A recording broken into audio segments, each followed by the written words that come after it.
Welcome, welcome. Good day. So yesterday I remember having a talk about this kind of alchemical process and be talking about how we can navigate through that. And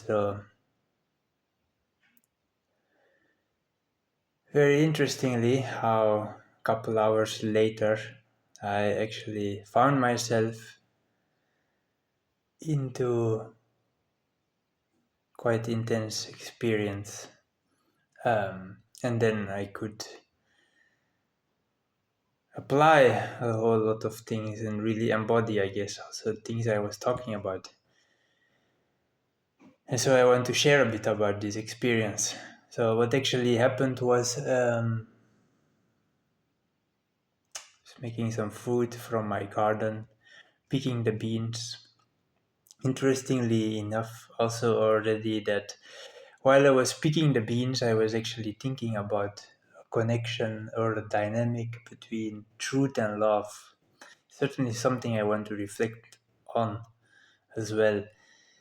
But in some way, I feel this was definitely part of this kind of experience or what is being alchemized. And so, making some food with the beans, somehow I ended up undercooking them. So, I ate a bunch of them. And then a couple of hours later started to feel heat rise within me, started to feel a bit weird, which made me sit down and focus like what is going on, maybe breathing. Was trying to use my breath to settle the energy, but my mind kept actually going to these beans within my stomach. Something is not right here. Something also like even same day, couple hours before, somehow I was thinking about myself and thinking, oh, I haven't puked for a while. Maybe it's because I talked about this in some other video. Maybe this nauseous puking feeling. I was thinking I don't really puke anymore, or haven't for a while. Feel like I can now, or maybe I can now actually alchemize it in such a way that by breathing in it, letting it change me in a way, don't have to necessarily puke it out. But so I was trying to do that, but my intuition kept saying like, this is gonna be a rough one. So settled into actually well surrendering and actually letting it go,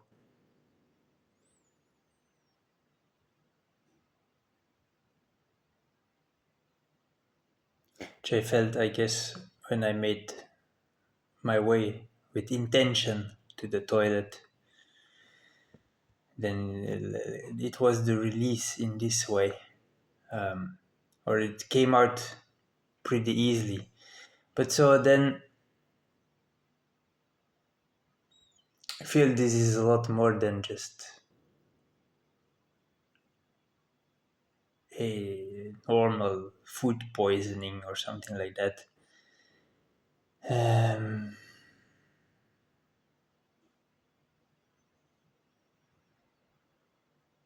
as I actually realized, or I was feeling this was actually processing a whole lot of things within myself, not necessarily only emotions, but again, thinking about this relationship between truth and love. This felt like processing or a rebirthing process of some past experiences I recently went through. I've been trying to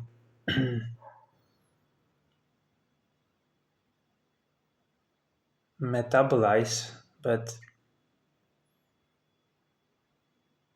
it's interesting how, for example, also when these experiences happened and I was looking at them, feeling into them, felt quite disgusted by it.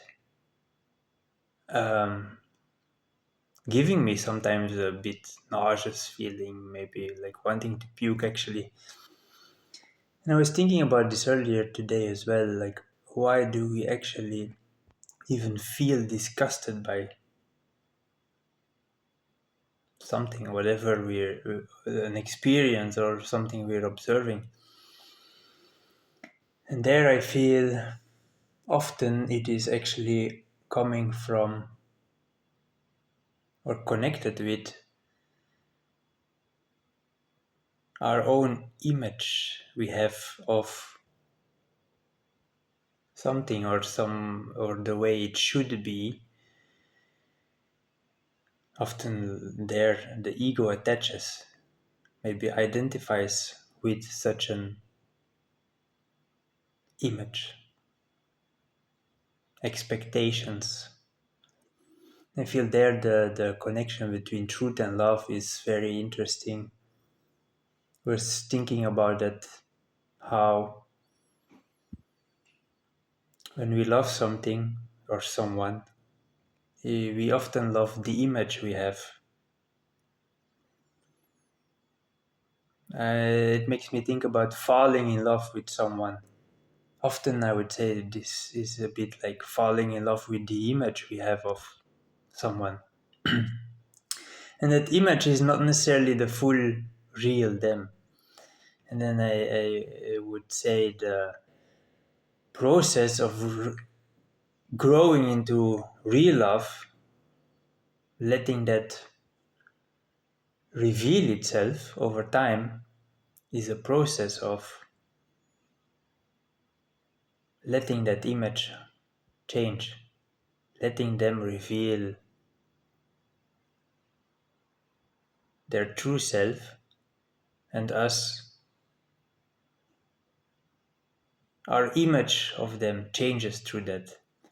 And with that, it reveals whether we were only loving an image or whether we are actually truly loving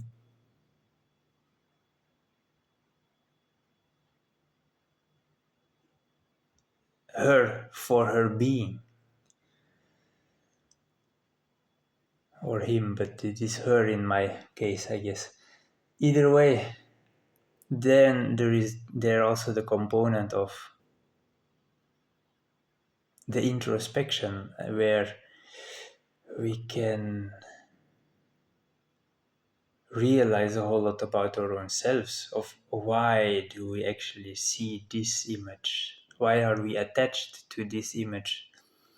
It feels connected with how everyone in our lives functions as mirrors to ourselves, and often we project into them what we actually want to see. That's the thing, what we want to see. What do we actually want to see? Ask that question with ourselves. And I feel some years ago for me, I've actually, through experience from being disappointed by these kind of images that I had created, sort of call them illusions even, of not seeing what is truly there. At some point it can bring some kind of disappointment, or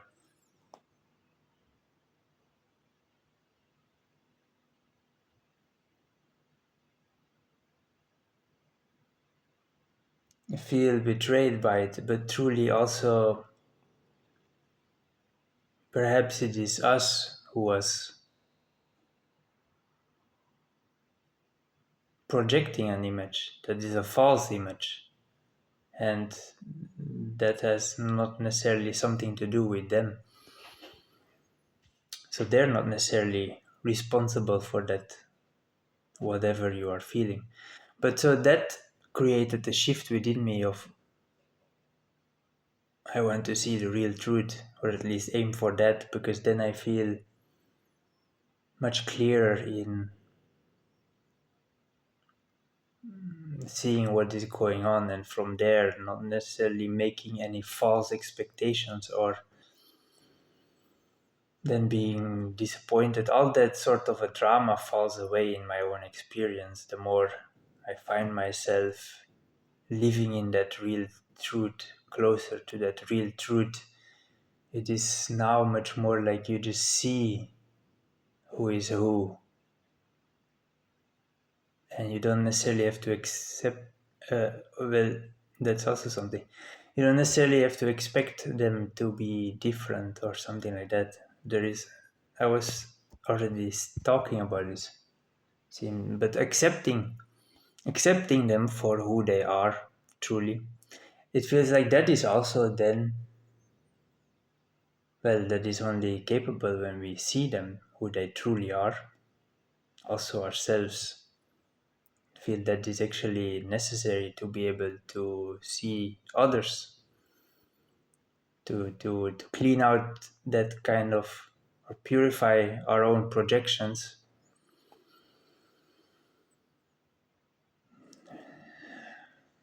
so that we can look at the other through a clean lens and see who they actually truly are, how they actually show up. Makes me think about, like, often in my experience I was blinding myself. Well, not necessarily fully blinding, but feel like I can see the good in others relatively easily, see their higher potentials. And I feel that was often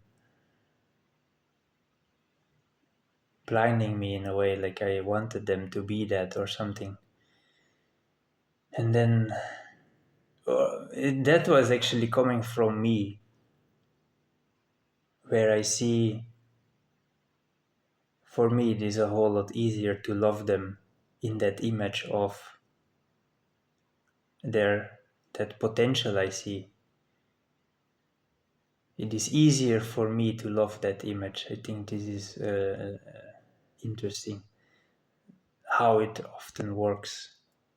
We create an image that is easier to love for us, but doesn't mean that we are actually loving the real thing. Because what I also wanted to get to is, I feel when we truly want to build something stable and actually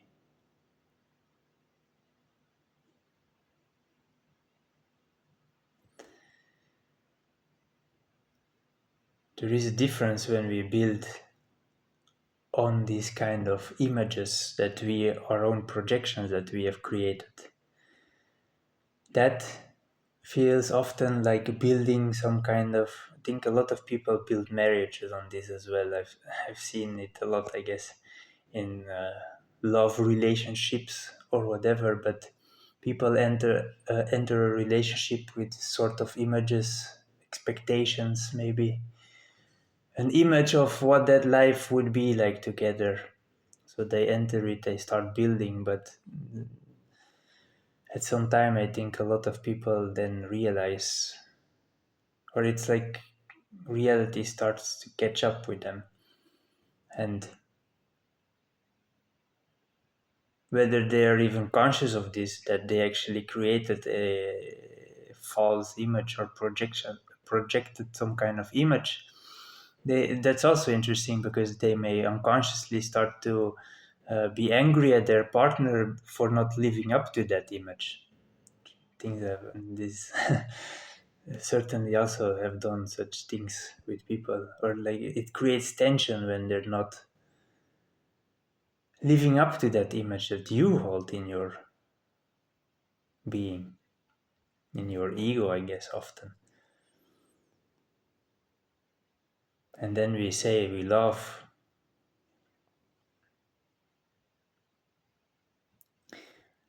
Feel like this whole process I just went through, this rebirthing process, definitely has opened me up to being more capable to, and this is where I want to grow into, have been for a while, but it's layer by layer, to let those projections dissolve and face the real truth, and really learn to. When I say learn, it doesn't feel like forcing at all. It actually feels like revealing whether we still love or not. But this feels like a much freer and truer love, a real love.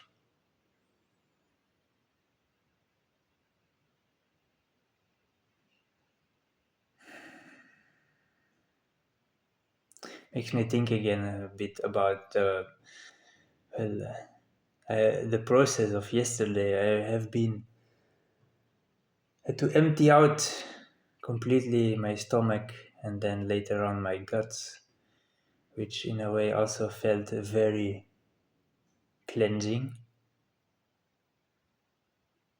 As well, I would say, yes, I was physically emptying it through puking, later on to this heavy diarrhea, I guess. But feels like there was a lot of that kind of disgusting feeling, disgusted feeling being actually, which originated, I would say, in my own ego, in my own attachment to a certain image of someone else. Perhaps maybe how I wanted them to be. So it feels like letting that all be felt and reveal the truth of everything. Let reality be true and surrender myself to that. And then now I feel actually a much more refreshed feeling in being able to love reality as it is, the situation as it is. But for that, I had to let go of this feeling, of that attachment also to this image. I've also noticed this in this whole process of how I have grown into actually being glad when things get revealed and when suddenly this image I have changes, because it comes from that wisdom of, well, actually this brings us closer to the truth, and the truth is what I want to build with. Truth is something I want to build upon as a foundation. I don't want to, let's say, for example, enter a relationship or start a project or whatever from some kind of projection, these images, because I feel that is a bit most likely could take a whole while, which actually may be a lot worse than we initially think, for that to actually fail. Imagine setting something up, you're starting to build, and then 30, 40 years later, you suddenly realize, this is not it. Well, most people want to go back. I actually prefer not having to go those 30, 40 years, starting off on the right foot. But that takes a bit of awareness as well to check ourselves what is actually moving us.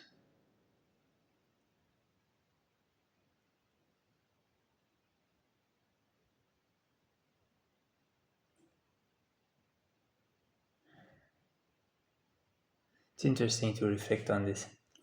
As asking that question, it's also, I would say, or at least from that perspective, it's often love that moves us exactly into such relationships in that image. We feel like loving this image, but it is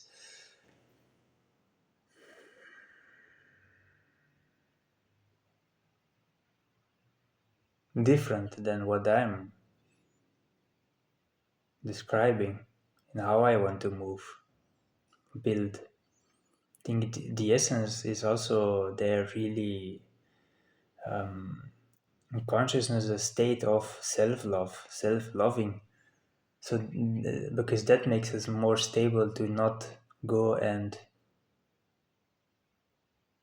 have to, well, chase something to fulfill our own selves or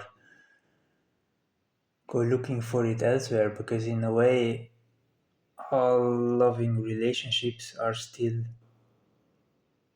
a way in which we are actually trying to find our own self and learn to love ourselves,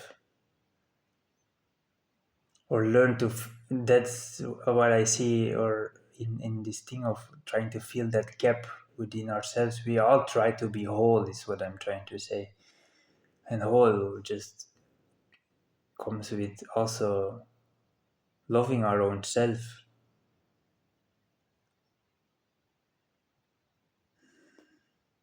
Makes me think a bit also about chasing that feeling of wholeness, I guess. How can we do that? Because I'm thinking about the dynamic I talked about, us who see someone else in our image, but there is also the other side of it, of how we may try to live up to someone else's image. I think those are certainly really interesting experiences, especially if we move through them consciously. Um, what we can learn from that, because it can actually bring us closer to our own self.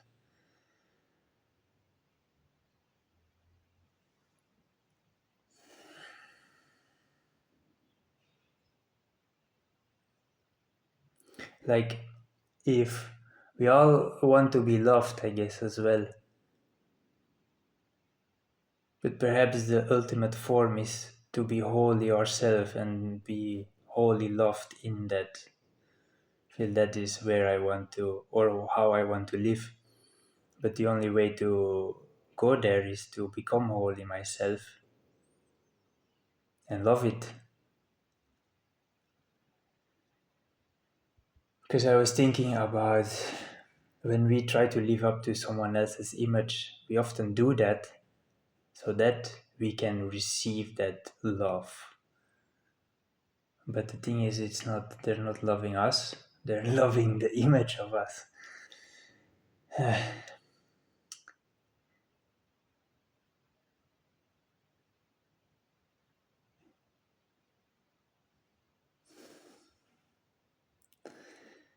So, I think I'm gonna leave it here for now.